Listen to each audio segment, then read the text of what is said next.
En los años transcurridos desde que rodamos el documental que verán a continuación, La isla de los Moai, y el siguiente, El país de Aku Aku, la isla de Pascua no ha desvelado ni uno solo de sus misterios. No deja de ser sorprendente que en una pequeña isla perdida en medio del Pacífico converjan tantos enigmas. Todo misterio tiene necesariamente una explicación, y lo que hoy es un enigma con el tiempo dejará de serlo, pero no creo que eso suceda con la isla de Pascua. Llevamos casi un siglo de investigación por parte de los más eminentes arqueólogos y antropólogos, y el resultado son conjeturas, teorías, especulaciones, certezas ni una sola. Este programa va a estar dedicado fundamentalmente a los Moai, esas enigmáticas esculturas que son la seña de identidad de la isla, más de 1 millar repartidas por todo ese territorio. Pero seguimos sin saber a quiénes representan y cómo fueron trasladadas las de mayor tamaño. Desde que estuve allí en aquella primera visita no he dejado de darle vueltas al tema. Y en mi último libro, que lleva el mismo título que esta serie, me atrevo a exponer mis reflexiones. Sin embargo, no tengo certeza alguna de haber resuelto su misterio. Se lo dejo a ustedes. En este documental podrán encontrar todos los datos, todos los elementos necesarios para que ustedes también elaboren sus propias hipótesis. Pero si no llegan a ningún resultado, tampoco importa. Lo verdaderamente interesante es ir a esa isla y ver de cerca a esos Moai. Así pues, bienvenidos a la isla de Pascua.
Hay un lugar donde el océano es más inmenso que en cualquier otra parte.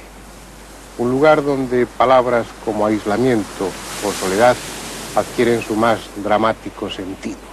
Obviamente se trata de una isla, la isla más perdida, la más solitaria, lejos de cualquier lugar. Una isla en la que además convergen todos los misterios. La isla de Pascua. Está situada en el Océano Pacífico, a 27 grados, 8 minutos, 6 segundos de latitud sur y 109 grados, 54 segundos de longitud oeste. El punto más cercano de la costa americana se halla a 3.518 kilómetros. Y por el otro lado, son 2.037 kilómetros los que la separan de Pitcairn, la isla más próxima de la Polinesia. Puede decirse con justicia que es la isla más aislada del planeta. Sin embargo, sus habitantes la conocen desde tiempo inmemorial como Tepito o Tenoa, el ombligo del mundo. Y es un título ciertamente pretencioso, porque la isla de Pascua, como tal isla, nada tiene de extraordinario. Apenas mide 160 kilómetros de extensión y en su forma triangular la distancia más larga es de 24 kilómetros. Tampoco su relieve resulta impresionante. Las montañas más elevadas de la isla de Pascua son 3 volcanes apagados. El Rano Kau, de 400 metros de altura, el Rano Aroi, de 600, y el Rano Raraku, de 250. El resto es un terreno pobre, formado por escoria y polvo volcánico, con una capa de tierra vegetal que no llega a medio metro de profundidad. Probablemente los primeros habitantes que tuvo la isla llegaron a estas costas abruptas traídos por una tormenta o empujados contra su voluntad por la corriente ecuatorial del sur. Y aquí se quedaron, porque no tenían otro remedio. El pirata Davis pasó cerca de la isla en 1686 y señaló su situación, pero hasta 1722 no entró en el catálogo de tierras descubiertas. El mérito fue del holandés Roggeveen, quien al mando de 3 barcos puso pie en la isla el día 6 de abril de ese año, el día de la Pascua de Resurrección, por lo que la bautizó con el nombre de Isla de Pascua. Fue una corta visita, aunque suficiente para dejar un saldo de varios nativos muertos.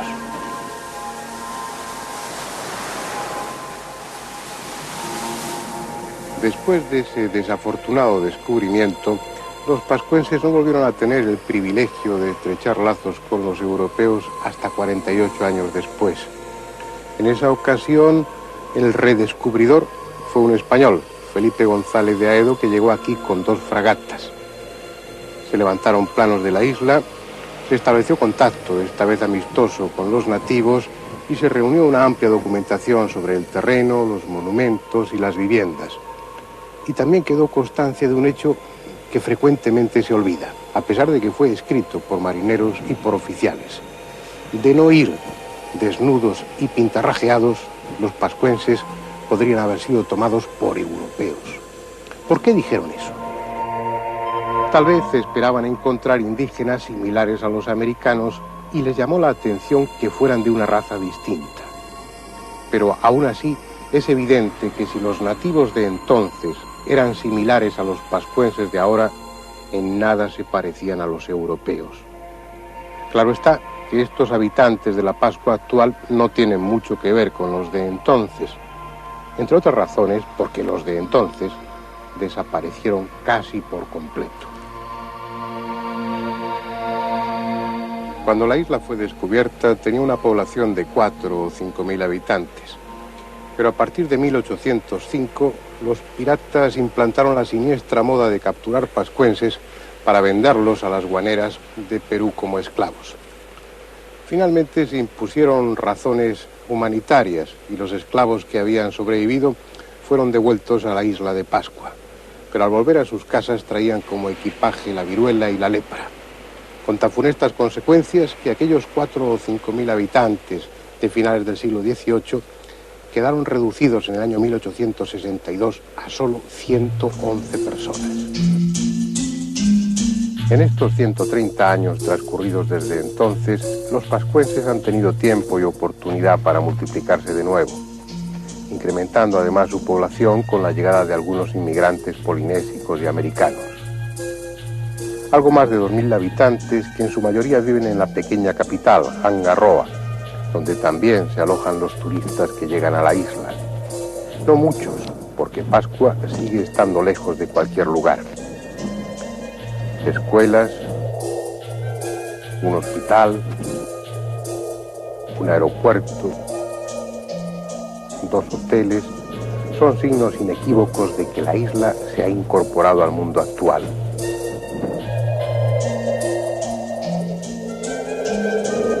Pero hay otros habitantes en Pascua que permanecen indiferentes a cualquier cambio desde hace mucho tiempo. Unos habitantes silenciosos a quien los siglos han ido cargando de misterio, los moais.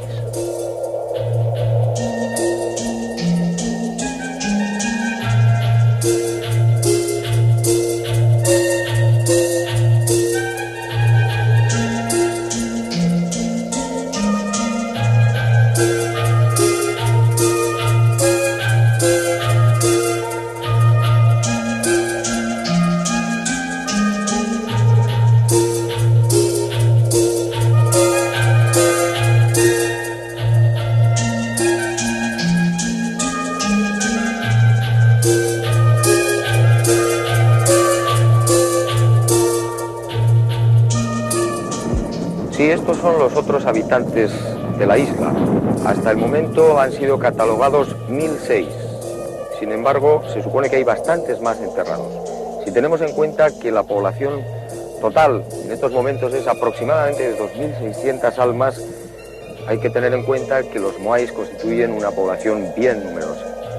Por supuesto, es el misterio mundialmente conocido, el más espectacular y el que ha traspasado todas las fronteras.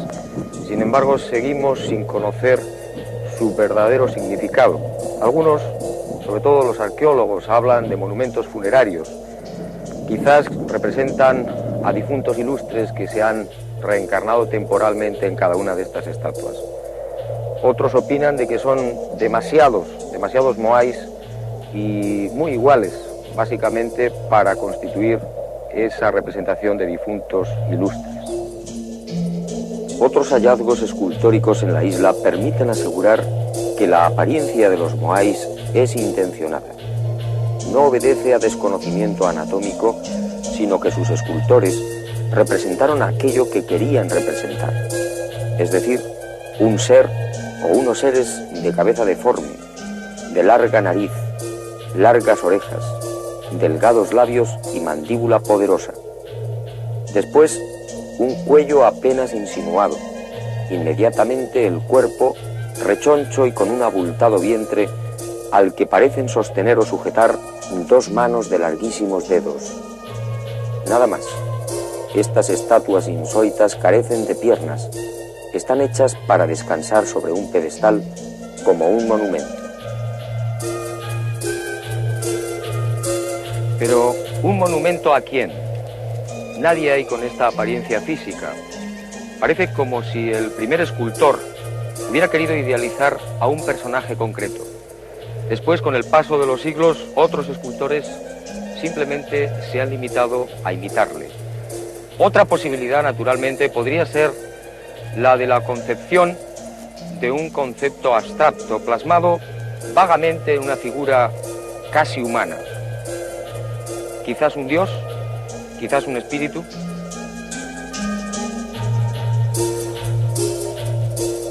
También podría tratarse de un héroe legendario, quizás un ser mítico.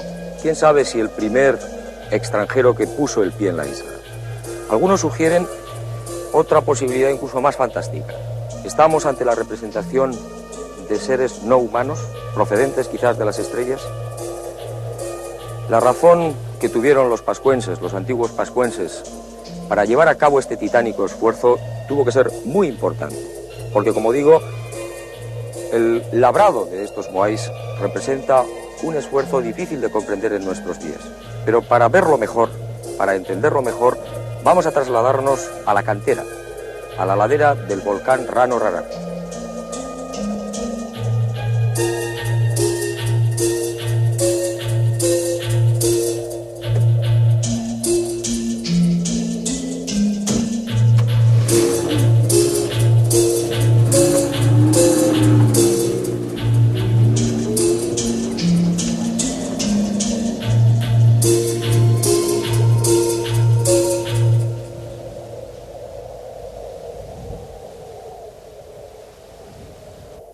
Es uno de los 3 volcanes principales de la isla. Se eleva sobre un llano cercano a la costa, en el sudeste. Puede que 2.000 o 3.000 años atrás fuese más majestuoso y su cono humeante alejara a los pájaros, no a los hombres, que entonces no los había aún en la isla.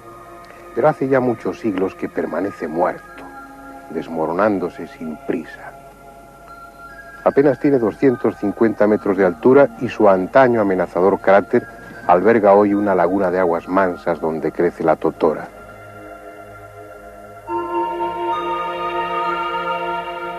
Pero nada de ello disminuye la importancia del Rano Raraku, porque la locura de los hombres ha hecho de él el más fantástico volcán del mundo, el más prodigioso monumento que imaginarse pueda.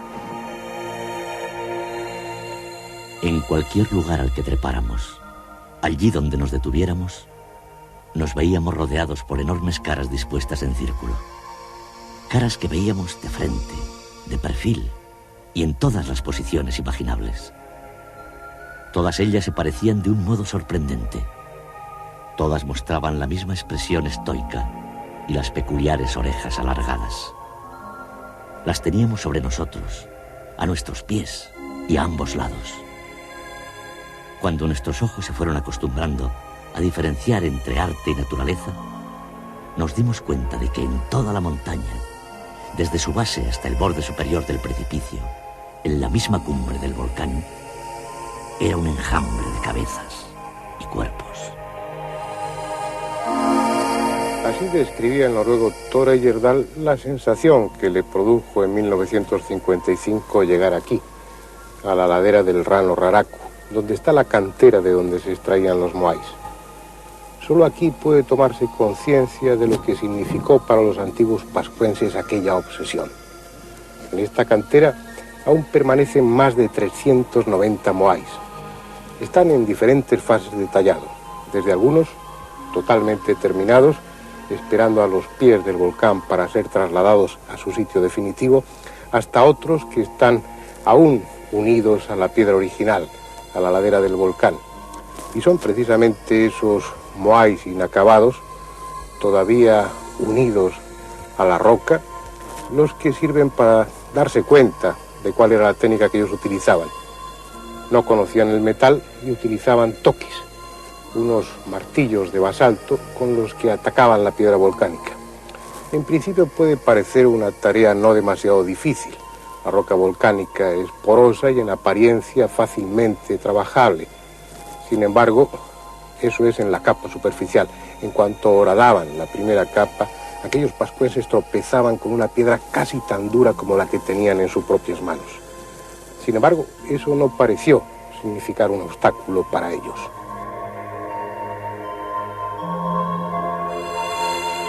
Semana a semana, mes a mes, iban perforando la ladera del volcán, abriendo un pasillo en torno a lo que sería el moai. Colocados en ese pasillo, iban labrando la estatua hasta terminarla casi por completo. Solamente la espalda quedaba inacabada porque estaba unida al resto de la roca por una especie de quilla.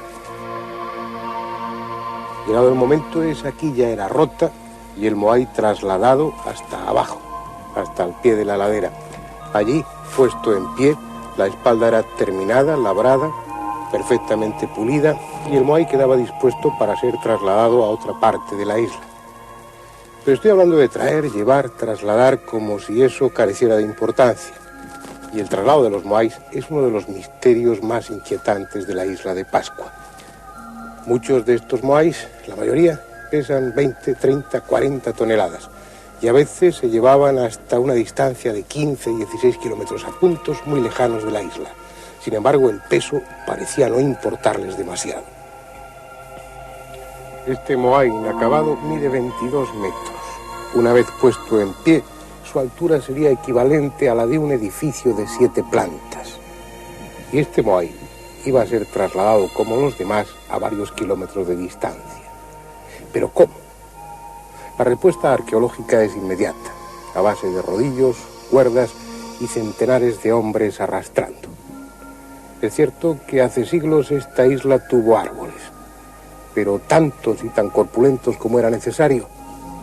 El suelo fértil de la isla alcanza unos 50 centímetros de profundidad en el mejor de los casos. No lo habría permitido. Además, ¿cuántos de esos árboles habrían sido necesarios? Porque además de los 390 moais que hay en el Rano Raraku, hay otros 600 y pico repartidos por el resto de la isla. Más de 1000 moais. Puede que, como he leído en algún sitio, en lugar de rodillos se utilizara un lecho de batata cocida. Absurdo. Además, ¿cuánta gente sería necesaria? 500 hombres, 1000 hombres. ¿Por cuánto habría que multiplicar ese número al llegar al primer desnivel? Además, hay una razón que parece lógica. ¿Por qué hacer un moai de este tamaño cuando uno 8 veces más pequeño habría servido para la misma función? Iban solos. Eso es lo que decían los viejos pascuenses. Se movían por el mana, una especie de energía espiritual, mágica, de la que ellos, los moais, eran condensadores. Es una respuesta absurda. Las gentes civilizadas no podemos admitirla. Pero lo cierto es que no tenemos una mejor. Bien, antes de dejar el Rano Raraku, creo que será conveniente dar una ojeada a un par de aspectos muy interesantes. Uno de ellos es este moai, todavía anclado a la cantera, a la roca madre, trabajado con un gran esfuerzo, un esfuerzo titánico, pulcramente desarrollado, y que se distingue de los demás, curiosamente, por esta protuberancia, por esta perilla faraónica, por esta forma que recuerda en buena medida a las falsas barbas con las que se adornaban los faraones egipcios y que podemos ver en multitud de sarcófagos, de bajorrelieves, de pinturas. Esta falsa barba o esta protuberancia de este Moai ha servido para que escritores hayan discurrido teorías poco verosímiles, muy interesantes, y de las que hablaremos en su momento. Una de ellas habla de que en la antigüedad uno de estos faraones envió justamente hasta estas latitudes una expedición que llegó a la isla de Pascua. Y precisamente por eso, dicen estos escritores, los antiguos habitantes de Pascua quisieron quizás imitar a estos faraones con estos moais, con estas protuberancias, con estas perillas extrañas. La teoría, como digo, es poco justificable, tiene poca demostración, pero aún así esta barba, esta perilla, encuentra otras semejanzas en los moais Cava, incluso en otras tallas de madera que se encuentran en la isla. La verdad es que es un misterio, no sabemos si se trata de un moai único o de una serie que no llegó a cuajar. No lo sabremos jamás, como tampoco vamos a saber probablemente nunca la justificación de otra escultura enorme, gigantesca, que está en estas mismas faldas del volcán. Una escultura que vamos a ver ahora y que constituye otro de los enigmas de la isla.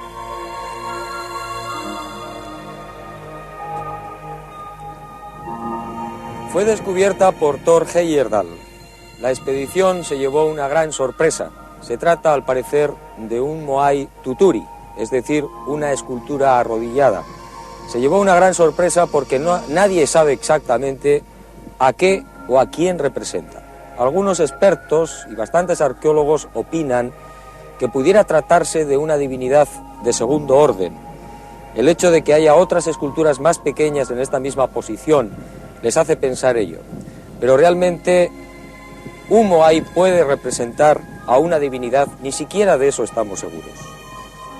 Supongo que analizados uno a uno, minuciosamente, cada Moai tiene su misterio, sus particularidades. Hay uno en especial en esta ladera que, como el resto de las esculturas y de los Moais, permanecía enterrado prácticamente hasta el cuello, hasta que llegó la expedición de Thor Heyerdahl. Estos hombres tuvieron la ocurrencia de desenterrarlo y se encontraron con una sorpresa. En el pecho de este Moai aparece un extraño dibujo, un grabado, un velero de 3 palos. Realmente la sorpresa fue enorme porque este Moai, como digo, llevaba muchos siglos con la tierra cubriéndole prácticamente, como digo, hasta el cuello. ¿Quién había grabado este velero? ¿Qué significaba? ¿Representaba una de las embarcaciones pascuenses de Totora, es decir, de juncos? ¿O era quizás el recuerdo de la primera y dramática visita del hombre blanco en el siglo XVIII a la isla de Pascua? No lo sabemos, realmente se trata de un pequeño misterio, casi una anécdota como otras muchas dentro de los grandes enigmas de la isla. Por ejemplo, el gran enigma de los ojos. Todos los moais de esta cantera, tanto los que se encuentran tallados como los que están a medio tallar, presentan una característica común. Los ojos están vacíos, las cuencas oculares no tienen ojos. Esta es una de las características de todos los moais y tiene probablemente una justificación. Aquí hay una fábrica, aquí se diseñan, se dibujan, se extraen, se pulen los moais, y solamente cuando los sacerdotes, probablemente de aquella época, los iluminados de entonces, elegían los puntos claves de la isla, entonces se tallaban los ojos y se colocaban sobre las estatuas. En ese momento era el nacimiento, el resurgir, el aparecer a la vida de los auténticos moais. Era como si aquellos pascuenses supieran que con los ojos estas esculturas recibían la fuerza, el maná, esa especie de energía que condensaban y que les daba una omnipotencia casi absoluta. Por ello hay que visitar estos moais justamente en los puntos donde han sido colocados finalmente y donde en definitiva se une el destino de la isla con el destino de cada una de estas esculturas. Es aquí donde el moai cobra sentido, integrado en el conjunto Ahu-Moai. Ahu es esta plataforma de piedra. Sobre ella se colocaba una piedra circular, el Papa Ebe, la piedra de sostenimiento, y encima el moai. Pero además, este conjunto tenía unas funciones funerarias. Ya fuera en el Ahu o en la Tagua, esta plataforma inclinada aquí delante del Ahu, generalmente cubierta por piedras oscuras o por cantos rodados, sobre uno de esos dos lugares se colocaban los cadáveres de los jefes o de la gente importante para sufrir la descarnación. Una descarnación que se prolongaba durante semanas, meses e incluso años. Una vez que esos huesos estaban totalmente descarnados, se integraban en el conjunto, se introducían en unos huecos, en los abangas, para que de esa manera el espíritu del muerto se integrara con el moai, pasara a fundirse con él, se acumulara esa energía espiritual del muerto con la energía del moai. ¿Para qué? Hay un detalle interesante. Excepto el Ahu, que está en el interior, el de Atio, todos los demás no están mirando hacia el mar, sino hacia el interior de la isla. Es decir, no representan una función simbólicamente defensiva, no están colocados ahí para impresionar al que pueda venir de fuera, sino que todos ellos, todos los moais, están mirando hacia el interior. Y probablemente es porque ese mana, esa energía que según dicen se condensaba en los moais, ya fuera una energía propia o una energía prestada por los muertos, debía ser importante para la isla y para sus habitantes. De esa manera, colocados en círculo, formando un cinturón en torno a la isla y mirando hacia el interior, estaban protegiéndola y al mismo tiempo dirigiendo hacia el interior de la isla esa energía que ellos poseían. Y llevados por esa idea, sembraron la costa de colosos, sintiendo que con cada moai nuevo aumentaba su bienestar, su poder espiritual, su fuerza, convencidos de que estos gigantes de piedra harían más fértiles a las mujeres, más productivos los campos y alejarían las enfermedades. Pero ¿a costa de qué esfuerzo? Las esculturas, traídas desde las lejanas canteras, habían de ser colocadas verticalmente sobre plataformas de varios metros de altura, y después, culminándolo todo, era necesario poner sobre sus cabezas el pocao, tallado en otra cantera distinta y con 4 o 5 toneladas de peso. Una labor de ingeniería que hoy produce asombro.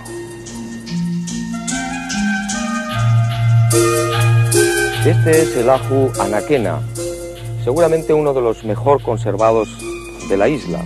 4 de los moais presentan unos singulares tocados en una escoria roja procedente de una cantera distinta a la del resto de las esculturas. La función de estos pocao, de estos sombreros, es muy confusa. No se ponen de acuerdo los especialistas. Algunos opinan que podría ser el vestigio de un peinado, precisamente en recuerdo del color rojizo de los antiguos pascuenses, del cabello rojizo de los isleños. Para otros, el pocao, este sombrero, este tocado, podría representar un complemento para el mana, esa energía, esa fuerza extraña y esotérica que queda condensada en los moais. Son parte del pasado de la isla de Pascua. Un pasado que ya era leyenda cuando llegaron aquí los primeros europeos. Un pasado desconcertante en el que tuvo sitio una cultura singular que levantó 1000 estatuas colosales en el más desolado lugar del planeta. Después de ellos, o por culpa de ellos, llegó la ruina y la miseria. Los Anau Epe y los Anau Mamoko, los 2 pueblos más importantes de la isla, se enfrentaron en una guerra sin cuartel. Los que sembraban y pescaban tuvieron que luchar y ya no hubo alimentos. Y el hambre les llevó a devorarse unos a otros.